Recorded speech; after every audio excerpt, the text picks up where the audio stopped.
Hi, it's Carrie from Classic Cottage Art and Antiques in Bowling Green, Virginia, and welcome to my YouTube channel, Creating at Classic Cottage. Today we're going to not do painting, we're going to do jewelry making, which is a whole lot of fun. Today's video is on beginner macrame. So stay tuned for some fun tips and techniques and actually a tutorial for how to make a macrame bracelet from start to finish. Also, if you like this video, please give it a thumbs up and please subscribe to our channel. Thanks for watching. So it is time for jewelry making tips and tricks. So tonight we're going to make basic macrame bracelet. And it's super quick, super easy. Macrame, if you're not familiar with it, is a series of knots. And I've just read something recently that said it has been around for centuries. Missionaries and mariners are responsible for getting it all over the world, and so it's been around a really long time. Super easy to do. You just have to know a few basic knots. So I'm going to teach you one knot tonight. So to start macrame, I like to use this macrame board. This is the front side of it. Is a mess right now, but it is a foam board made by the Beadsmith Company, designed by Ann Dilker. She's a really great jewelry artist. And I'm going to flip it over because all of that mess is just going to confuse you. Alright, the slots come in handy. If you ever did macrame back in the 60s or the 70s when people were making those big huge wall hangings and such, people actually taped their cords to the table or used a clipboard, and you certainly could still do that, but I just find this easier to manage. So what you're going to need is something to hold your cord down, and you're also going to need some cord. Now you can use, my little bracelet here is actually made out of leather, but this is 1 millimeter leather, and so the little tiny beads, this is a 6 millimeter bead, it fits perfectly through that little hole. So what you really need to do when you're selecting cord is make sure that the beads you're going to use work with the cord that you're going to use. I'm doing a super big example so you can see it tonight. So my beads have really big holes because I'm using, I don't know, this might be 2 millimeter Chinese knotting cord. It's a nylon cord that knots really well. But you could also use, if you don't want to use real leather, you could use pleather, which is like a synthetic leather. And some people say it's actually stronger than real leather too. You could actually also use waxed cord. This knots beautifully. It does need to be reinforced on the ends if you're going to put beads on it, and I'll explain that in just a minute. You can use hemp cord, yep. But this is really cool, very inexpensive, and it goes a long way. A couple of other things you're going to need are some glue. I like to use the Hypo Cement or bead stringing glue for our knots. That way your knots don't come undone after you've taken all this time to do this. You don't want it to come unraveled. If you happen to be a seamstress, you can also use fray check on the ends. And you're going to need some kind of a closure. I actually like to use buttons. This one just happens to have a lovely big hole so that my cord will go through it again. Make sure the holes correspond to your cord. Another thing people like to use for micro macrame is heavy nylon cording. It's called S-Lon. This is, I think, their heaviest one. If you're looking for it, it's called Tex 400 for macrame knotting cord. And let me just flip this over and make a big mess here. This is the type of macrame here that I'm using that cord for. It's a very thin cord, and you can use the really tiny beads with that one. Okay, I'll flip this back over. So how do you get started on making this really cool bracelet? First of all, I'm using the knotting cord. You're going to need, and this is the way I do it probably different than anybody else, but you're going to need about twice as much or 3 times as much cord to make your knots as the cord that your beads sit on. I call this the core because it's going to go down to the center of my bracelet where my beads are going to sit. And these are the working cords. Now mine, for the example tonight, about 48 inches, and I folded it in half. Okay. Now I like to make loops for buttonholes, and that's just the way I like to do it. So I'm going to make an overhand knot. See if you can see what I'm doing here. An overhand knot.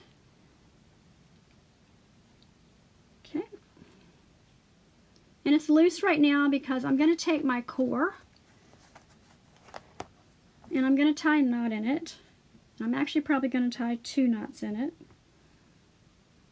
Maybe. Get my hands on it. There we go. I'm going to tie 2 knots just to make sure it doesn't come undone while I'm doing this. And then I'm going to put it right through the middle of this one right here. Now, when I attach my button and use this for a loop, it won't show that much. And we will take care of that later. I'm going to tie it. First, I'm going to make sure my button fits through. You know how many bracelets I've made, and I made it too small. All right. I'm going to tighten it up fairly tight. Okay. Now for me, what I like to do is start it with a pin right here, and then I'll put it in my notches up here, because if I don't start it right up against this knot, I'll have an extra space that I don't want. So just for right now, all right, there we go. All right, I like to put the core right slap in the middle. Okay, I take one side and I go underneath of the core. Oops, come back here. And over top of the tail on this side. Okay. Then I'm going to take this side and I'm going to go through the loop. It looks like a mess right now.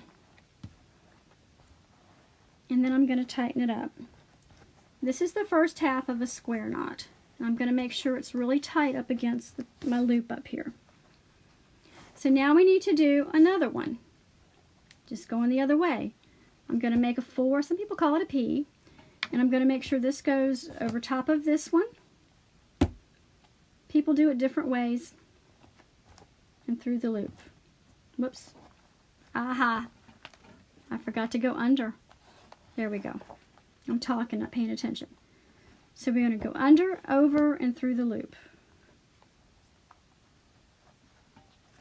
And this is going to be our first, oops, come back here, square knot. Can you see how that looks? Okay. Now the cool thing is you're the designer, so you can make as many of these as you want before you add a bead. So I'm going to make a couple. Remember, under, then over, and then this side goes through the loop. That's the first side. So I've got to go back the other way. So I'm going to go under, over, and through the loop. And I'm going to tighten it up. Now you can make a whole bracelet with just these knots like this, and it looks really pretty. What I will tell you is if you forget and keep making the same knot on one side, it will start to twist on you. That's kind of a cool look too, if that's what you like. I kind of like the flat look. So now I'm going to pull a bead up. So I'm just going to push the bead up there, and I'm going to do the same thing. I'm going to go under and over this side. I'm going to take this end and go through the loop. And we've now captured the bead, but we have to close up the knot. So this side we're going to go under, over, and I always have to tell myself that under, over, through the loop. Under, over, through the loop. There we go. There we go. And then again, you're the designer, so you decide how many knots you want between the next bead. I usually like to do a couple. And once you get the hang of this, it goes really quickly. The little leather bracelet I showed you, I think I made in like 15 minutes the other night.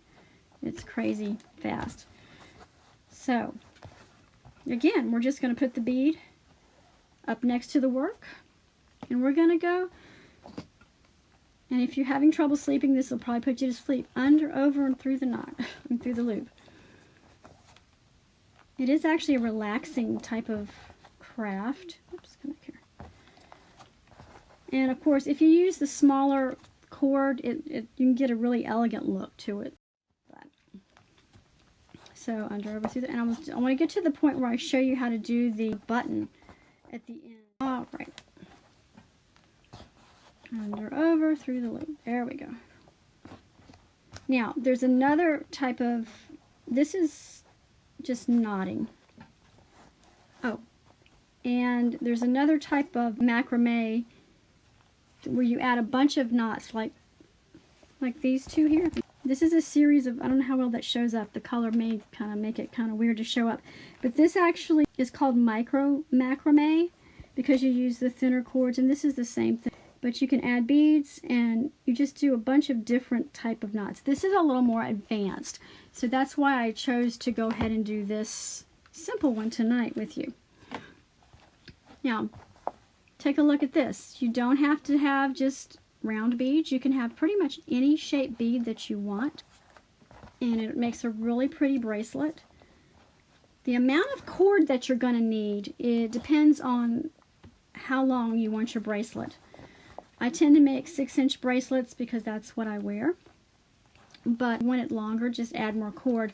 This particular bracelet, I think I started with 48 inches for the working cord, and this cord here is about as long as the board, and that's, what is that, about 10 inches, maybe 12. A little fudge factor there. Alright, under, over, through the loop. But you can just see how fast this works up. Now this cord is a little bit skinny for these big hole beads, but because if you can see, the holes are fairly large, and I really could probably put, see that or not, I could probably put 2 of these cords through one loop, and that would work too. But just for the sake of demonstration and hurrying up, I just want to go ahead and use the single cord in the middle.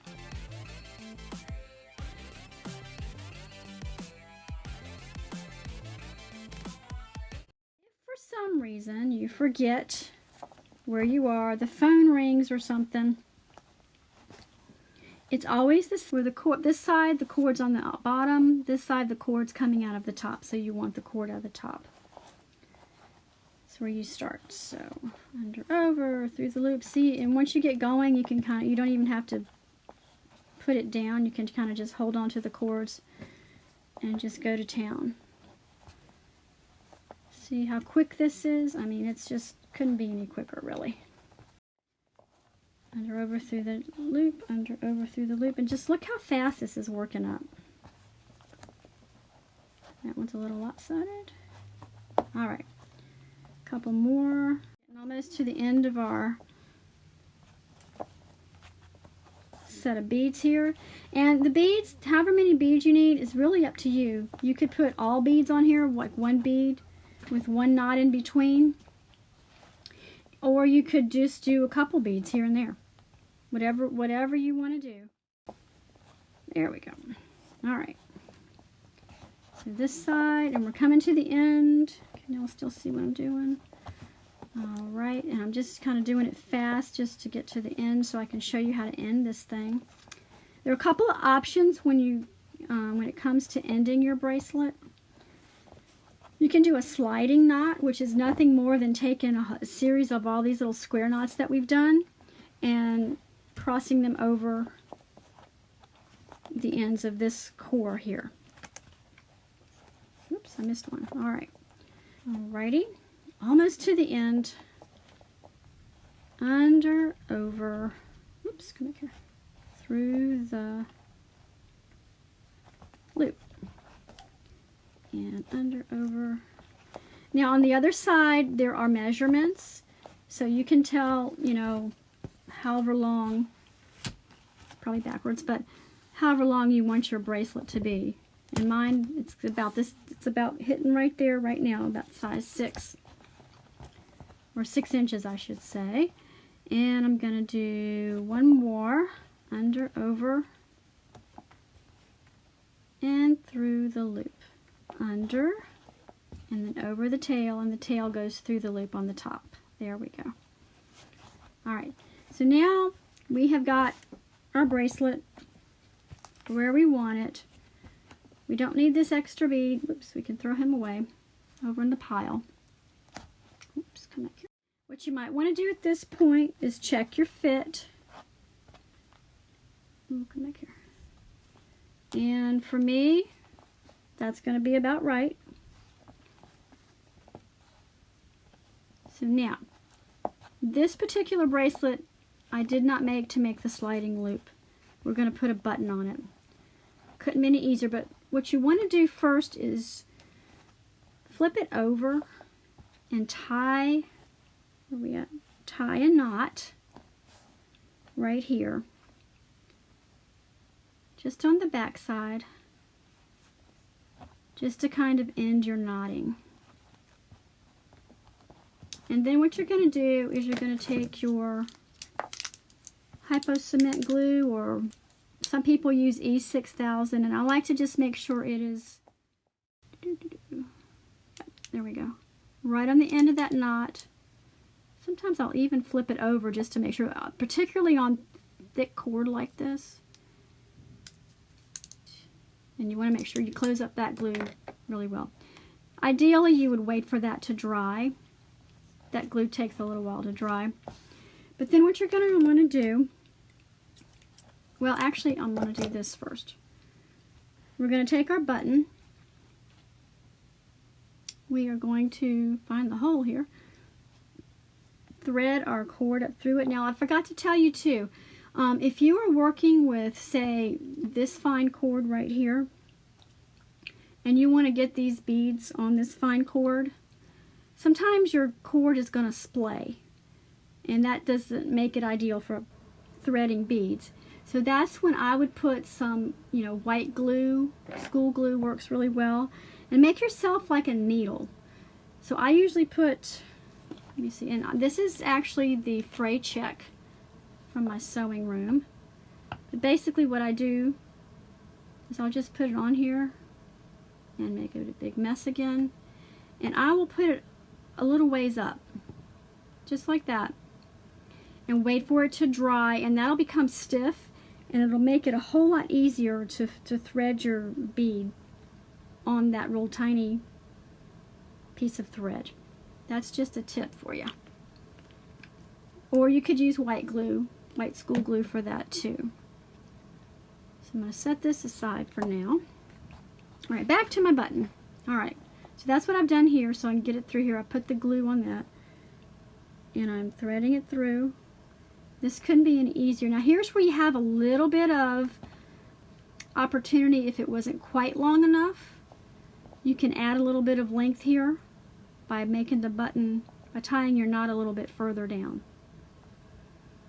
But I want to make sure it's still going to fit on there. Yep, alrighty. So I think mine was pretty much the right length, so I'm just going to flip it over. I'm going to tie a knot. Whoops, come back here. Well, thought it was, there we go. And this cord is a little bit fatter to work with, but I prefer the thinner cords actually, I really do. And I'm going to tie probably a couple of knots.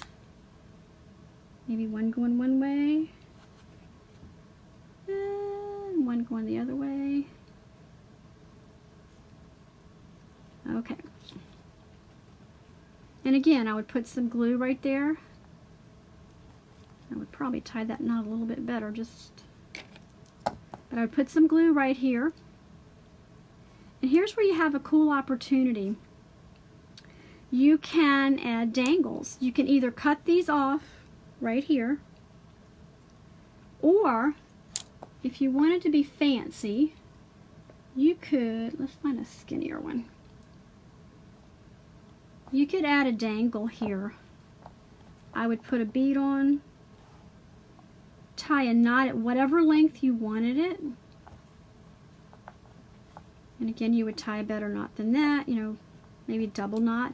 And maybe on this side, I'm going to put this one on. It doesn't have to be the same beads that you use. You can mix it up. And you could actually, if you wanted to, you could actually add a couple beads. This is a little bit long, obviously, but just to give you the idea. Obviously, that is way too long of a dangle, but you could even add one there, but that's not ideal. Let me put this on here so it doesn't come undone.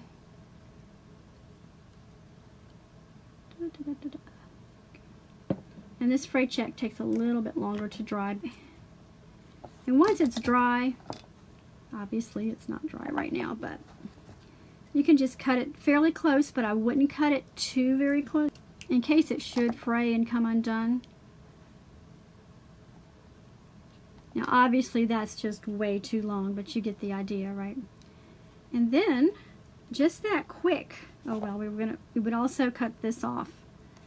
I would actually, where'd it go?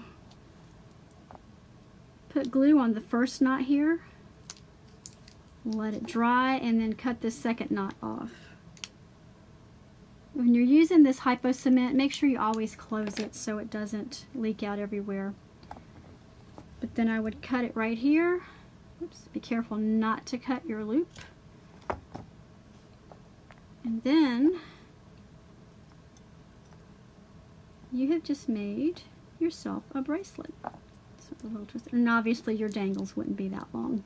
More on line of this right here. Lay it down here so you can see it. That's more along the line of your dangles. So I hope you enjoyed this tutorial of how to make a really quick bracelet. Thanks for watching again, and please subscribe to this channel.